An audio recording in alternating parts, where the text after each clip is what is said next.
Sejam todas bem-vindas e bem-vindos ao podcast do Conex, este evento internacional sobre segurança pública e prevenção à violência, que reúne autoridades e especialistas do tema e ocorre aqui em Pelotas agora, no mês de março de 2024. A Prefeitura de Pelotas é realizadora do encontro, ao lado da Frente Nacional de Prefeitas e Prefeitos. E eu sou Alexandra Zanella, jornalista empreendedora, e comando as conversas por aqui no PSJ Studios. Nesse episódio aqui eu estou com a Flávia Carbonari, ela que é especialista sênior em desenvolvimento social, gênero e prevenção da violência, é membro da rede Paz nas Cidades e assessora técnica da Força Tarefa para a redução da violência pela metade. A Flávia, gente, já trabalhou em mais de 20 países na América Latina, África e Ásia Oriental, sempre envolvida em projetos de pesquisa e assistência técnica voltados para a inclusão social, segurança cidadã, conflitos de gênero, violência baseada em gênero e responsabilidade social. Com esse currículo, ela tem muito para ajudar a gente a entender como as coisas funcionam aqui na América Latina. Uma paulista que mora há alguns anos já na Argentina. Seja bem-vinda ao Conex. Muito obrigada pelo convite para o podcast, obrigada Conex pelo convite para essa experiência de tanta aprendizagem que a gente está tendo nesses últimos dias aqui. Muito bem, a Flávia também é consultora do BID, não tem muita experiência, já está aí há 10 anos na Argentina? Na Argentina, 2 em Rosário, 8 em Buenos Aires. Em Buenos Aires. Ela garantiu que o portunhol dela é a língua oficial dela agora. Muito bem, gente. Flávia, como é que a gente consegue traçar aí um panorama da violência na América Latina, né? Você tem muita experiência, já esteve em várias partes do mundo. Como é que nós estamos por aqui? A gente, né, vem de Rosário, a gente sabe que nos últimos dias a gente teve notícias nada boas de Rosário, né? Uma escalada da violência, muitas mortes. Eu queria que tu nos contasse um pouquinho. Bom, eu vou começar um pouco pelo panorama um pouco geral e depois eu conto da minha experiência pessoal em Rosário, que é mais como moradora do que como pesquisadora, porque eu não trabalho nesses temas na Argentina especificamente, nem em Rosário. Inclusive, a Argentina nem era muito um país que a gente olhava, né, para questões de segurança. Antigamente era uma das boas exceções da região, que, enfim, com o Rosário se transformou agora num estudo também de caso. E o que te levou a se mudar para a Argentina? Não foi a trabalho? Não foi. Foram questões familiares e agora eu continuei também por questões familiares.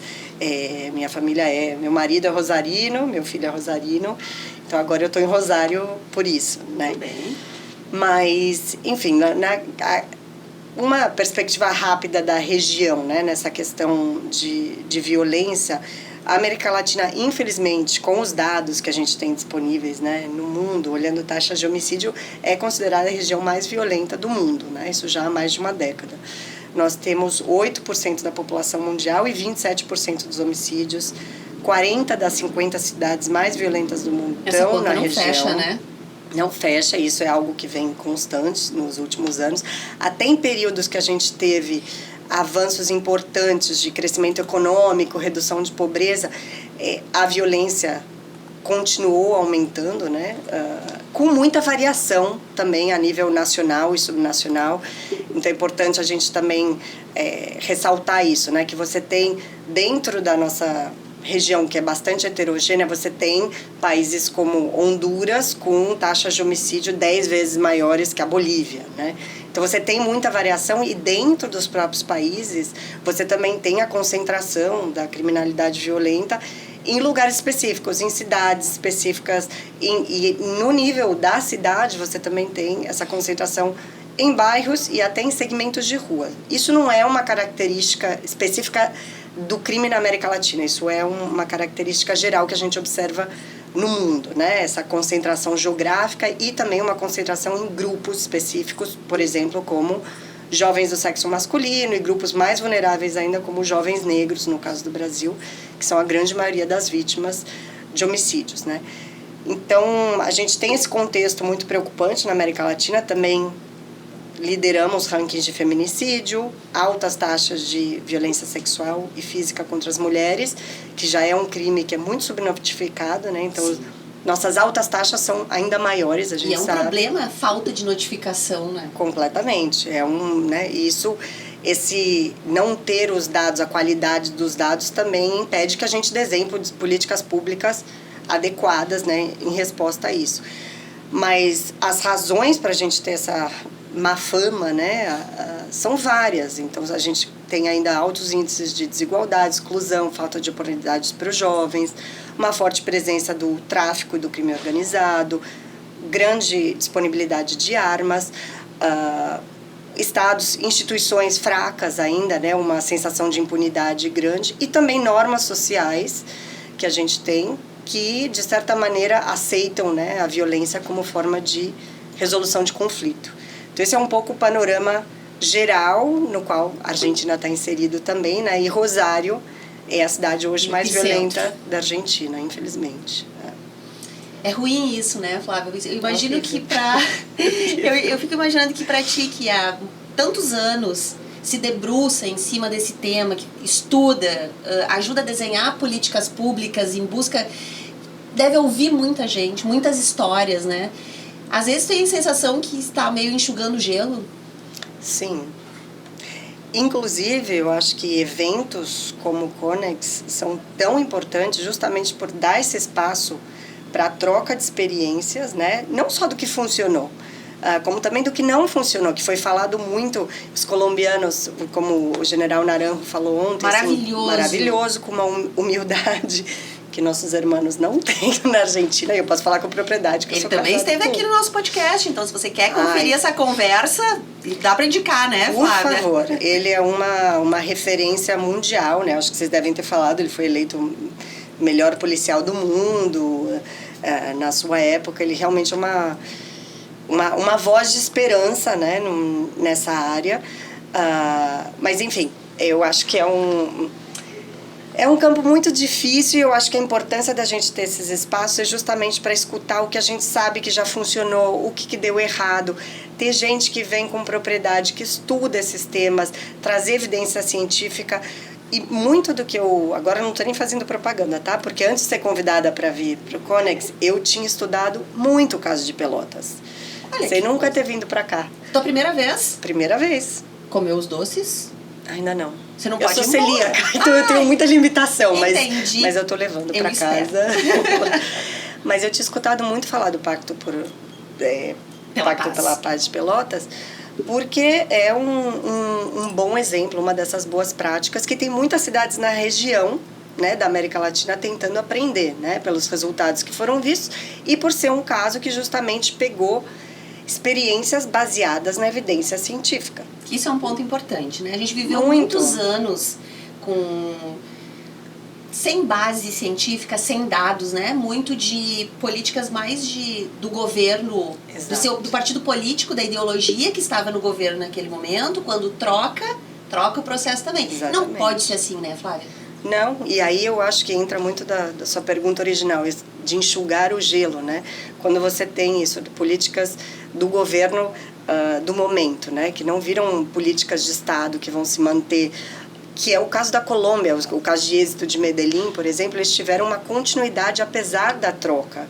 E o que eu achei super interessante do caso de Pelotas, até falei para Paula, para a prefeita, né? Que eu adoraria que tivesse prefeitos argentinos escutando também, é que aqui esse princípio de pegar políticas baseadas em evidências que eles seguiram era a custo político também, que ela teve que enfrentar. Então, ela teve medidas que foram adotadas aqui, que ela foi criticada como de direita, outras como de esquerda, então não agradando a nenhum dos lados, e isso é impensável para um gestor político que tem que ganhar a eleição. É muito mais fácil você apelar sempre ao digamos, a proposta populista, aquela que ganha o apelo popular, mas que a gente sabe que não vai dar certo, ou não tem ideia se vai dar certo ou não. E é recurso público que a gente gasta. E não é pouco. Né?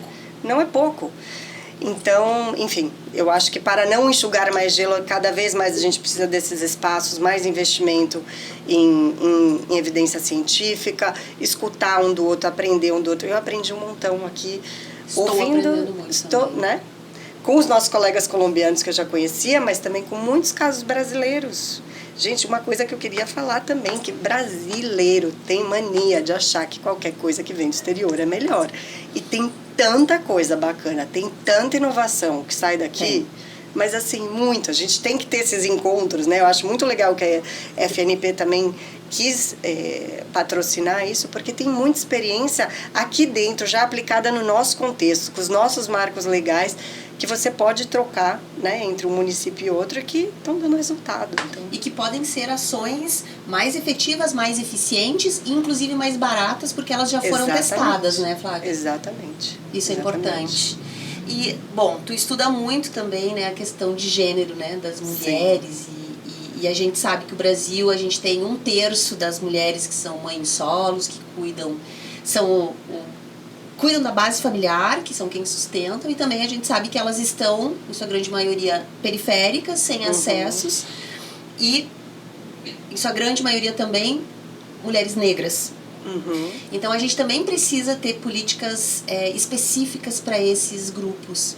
Sim, isso é fundamental, inclusive, não sei se eu poderia falar, mas a gente está trabalhando, um dos projetos que eu estou trabalhando, isso com o Banco Mundial, é de apoio ao Ministério da Igualdade Racial, que está com muitas ações transversais de inclusão e proteção da juventude negra e também enfocada em programas para as mulheres negras, né? Então, eu acho que é fundamental você ter essa agenda como prioritária do governo, né? Mandar essa mensagem de que essa é uma questão estrutural que a gente tem que trabalhar.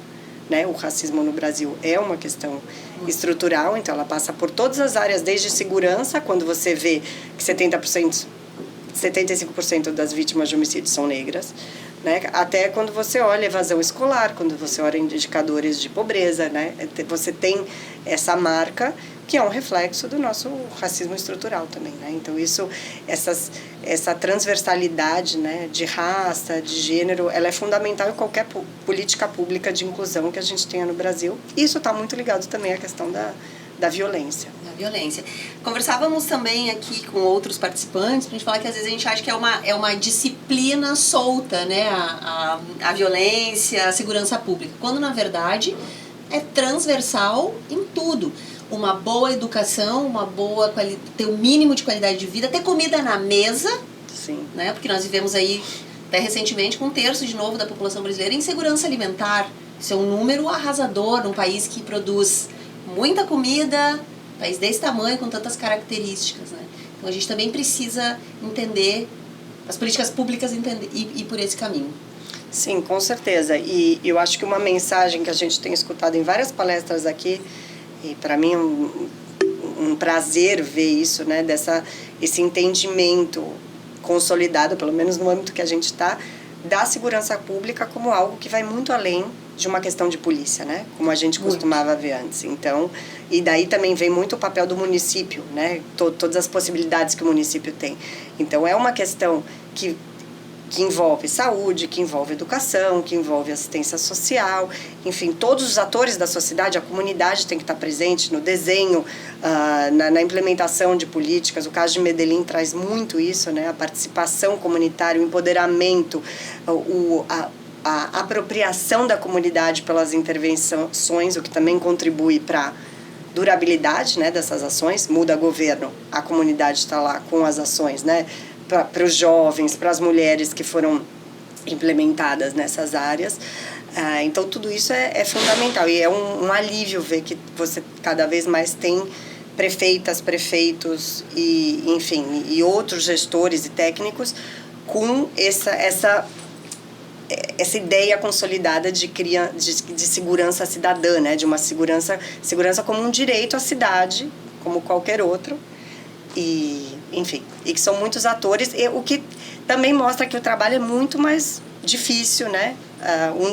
Uma das questões chave de todas as experiências que a gente olhou, exitosas da América Latina, e pelo que eu escutei hoje de manhã, que também foi o caso do Pacto, uma das principais questões é a coordenação e a integração das diferentes áreas, né? E, ao mesmo tempo, é uma das mais difíceis de fazer. Não há dúvidas quanto a isso. Eu acho que a Tâmara, hoje mesmo de manhã, do Instituto Cidade Segura, mencionava, né? Como é difícil a gente quebrar as maneiras de operar, né? Cada um na sua área, né? Então, não é só a polícia, as outras áreas também. Então, trazer essa integração, conseguir criar mecanismos efetivos de coordenação, institucionalizar a prevenção de maneira transversal, assim, que todas as áreas saibam onde eu posso atuar, né? Como eu posso atuar em conjunto. É um super desafio, mas é o caminho que a gente sabe que tem que seguir, né? É uma mudança de consciência também, de cultura, Sim, né? Totalmente. Entender que, não é a polícia civil, ela precisa estar integrada com a polícia militar, que ela precisa estar integrada com a guarda municipal. Exato. A gente passou aqui também o delegado Antônio Padilha, que ele cuida do projeto RS Seguro aqui no Rio Grande do Sul, e discutíamos exatamente isso, porque há 5 anos, quando se levantou qual era a estrutura, tinha tantas regiões desse jeito para a polícia militar, tantas desses para a polícia civil, e elas não conversavam uma com a outra. E que nesse momento de redimensionar isso, redistribuir, os resultados começam a aparecer, porque aí você tem mais força em cima de um único caminho. Sim, e esse foi um processo super importante no Brasil, que a gente vê em vários estados, né, dessa integração entre as diferentes polícias, que não é exatamente o mesmo modelo que você vê em vários países da América Latina, inclusive federativos, que você tinha aquela história de, a polícia civil falava, a polícia militar falava, a gente prende, a polícia civil solta. Então, era como se fossem 2 entidades separadas, até o momento que eles começaram a trabalhar em áreas integradas com o mesmo objetivo, reduzir a criminalidade na minha área. E os bons casos, aqui tem algumas palestras também, por exemplo, a da Carolina Ricardo do Sou da Paz, que eles fizeram uma avaliação de todos os estados que trabalham com gestão por resultados. Muito disso vinha de fazer essa análise, né, por área integrada, né, de segurança. Então, como os resultados que você tinha lá e vários atores envolvidos, né? Não era nem só a Polícia Civil, a Polícia Militar, tá? O que os CRAS e CREAS estão fazendo nessa área, o que o posto de saúde está fazendo nessa área, o que as escolas, enfim, todo mundo trabalhando por um mesmo objetivo numa área específica, né? Isso foi um modelo interessante aqui no Brasil. Porque quando as decisões são tomadas muito em gabinetes, é desvirtuado da realidade, né? Quando a gente não escuta a mãe solo da periferia, que tem dificuldade para ter a creche para o filho, que não tem esgoto dentro de casa. É fundamental ouvir essa realidade, né? Para as políticas. Totalmente.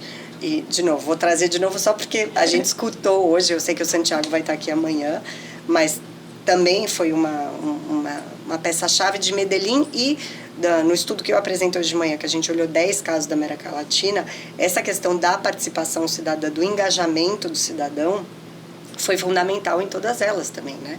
Porque, como eu dizia antes, essa apropriação da política pública é fundamental. Porque se você tem os seus votantes, para falar bem, agarrados a essa política pública, ninguém vai tocar, né? Então, eu acho que assim, você ter o envolvimento da comunidade, esse empoderamento, a apropriação, a comunidade fazendo parte do desenho, que é quem sabe, né, a realidade local. Quem sabe, às vezes a gente desenha coisas, digamos, em laboratório, sem consultar, e quando você vai tentar uma adaptação de um programa, até que você sabe que funcionou em outro lugar, se você não tem essa consulta para entender as diferenças da dinâmica da implementação local, ela pode falhar por isso também. Então, essa consulta permanente, ela é fundamental para a durabilidade de qualquer política pública, né? Bem, e a tecnologia, nos ajudando aí a minerar dados mais específicos, ela ajuda nessas tomadas de decisões melhor, né? A gente ser mais assertivo e não, tipo, o que a gente brinca sempre, Instituto Vozes da Minha Cabeça, né? A gente não pode mais fazer nenhum tipo de ação sem um fundamento. Então, a tecnologia, ela nos ajuda aí a minerar esses dados? Como é que tu vê isso? Eu acho que a tecnologia, de maneira geral, na segurança em política pública, acho que a tecnologia é uma grande ferramenta em várias áreas, muito bem-vinda. No caso de política pública, não só câmeras e body câmeras para policiais, e, enfim, uma série de outros dispositivos que tem de segurança, como na parte, por exemplo, para fazer pesquisa, hoje em dia também ajuda, barateou muito, etc., e fazer essa análise de dados. Mas a gente sempre tem que lembrar que a tecnologia é uma ferramenta, né? Ela não é um fim em si mesma. É meio. É um meio. Então, por exemplo, teve um fetiche por muito tempo que era o das câmeras. Todo município fazer segurança pública era pedir câmera. Sim, como se só isso, essa ação fosse fosse reduzir sem pensar em funciona ou não funciona, o que a gente vai fazer com essas imagens. Eu tenho dinheiro para manutenção, eu tenho dinheiro para ter gente treinada e capacitada para analisar essas imagens, para estar disparando alerta. Tem uma série de outras coisas que você tinha que pensar que vai muito além da tecnologia em si. E hoje o Alberto Koptic até mencionou, né, na apresentação dele, ele que fez esse estudo de 7 anos sobre evidências, ele falou, as evidências que estão saindo hoje em dia, por exemplo, de câmera, é que não é uma solução na redução de crime, né? Então, assim, a gente tem que olhar também. Mas, enfim, a tecnologia veio para ficar, acho que tem muitas, a gente tem que aceitar e saber fazer o bom uso dela, mas, de novo, é um meio.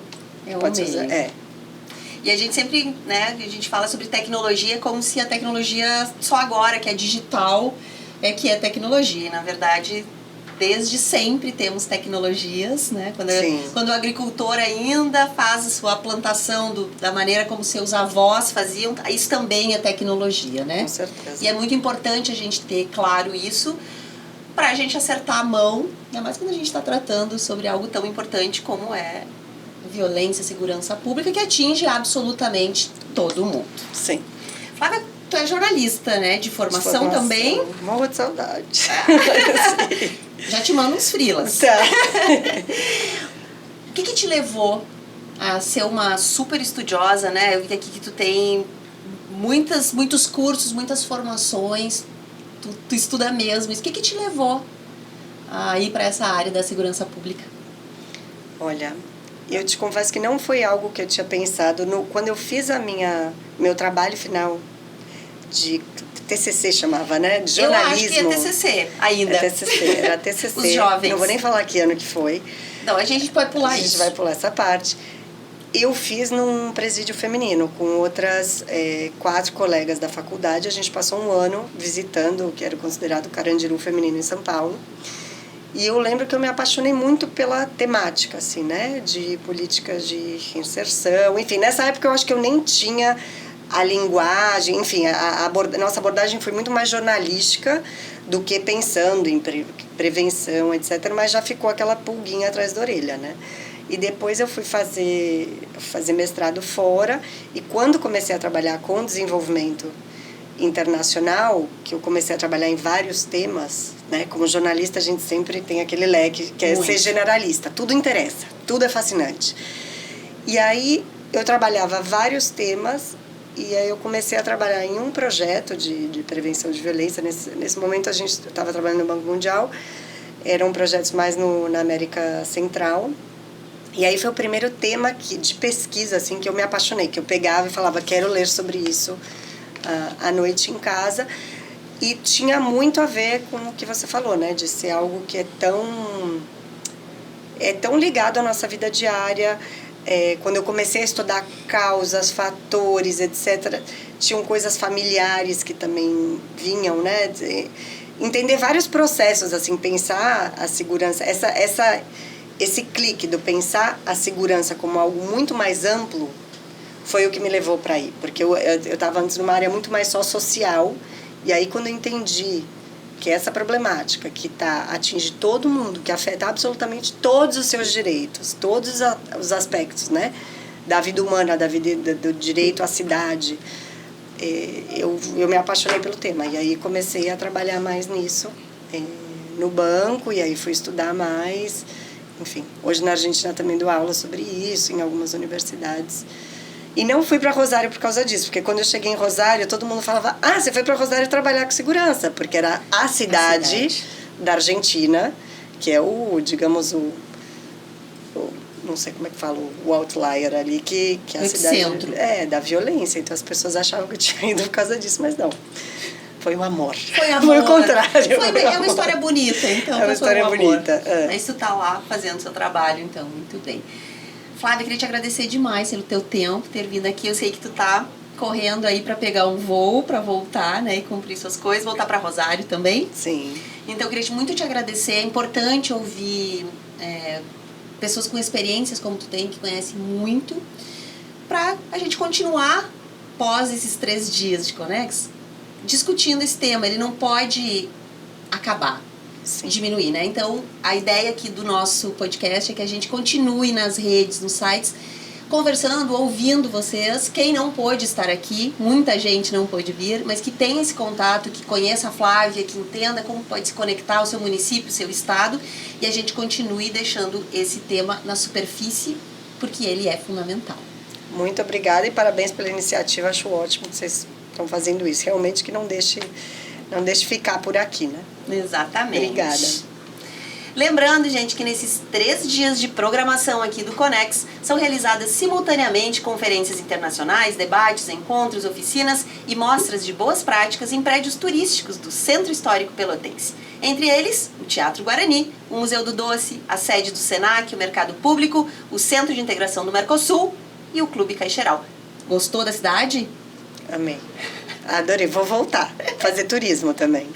Volta, com certeza. Dizem que quem vem uma vez se apaixona pela Princesa do Sul e é pra sempre. Comigo foi assim. Ah, é? É. Bom. Ou é o doce ou é alguma coisa na água, né? Mas voltamos sempre. E aquele obrigada muito especial a vocês que nos acompanham aqui no nosso podcast do Conex. Nos acompanhem nas redes sociais, vai ter muito conteúdo legal. Esse episódio teve produção da Ana Maria Fernandes e técnica de Igor Sobral. Um abraço carinhoso e até o próximo episódio.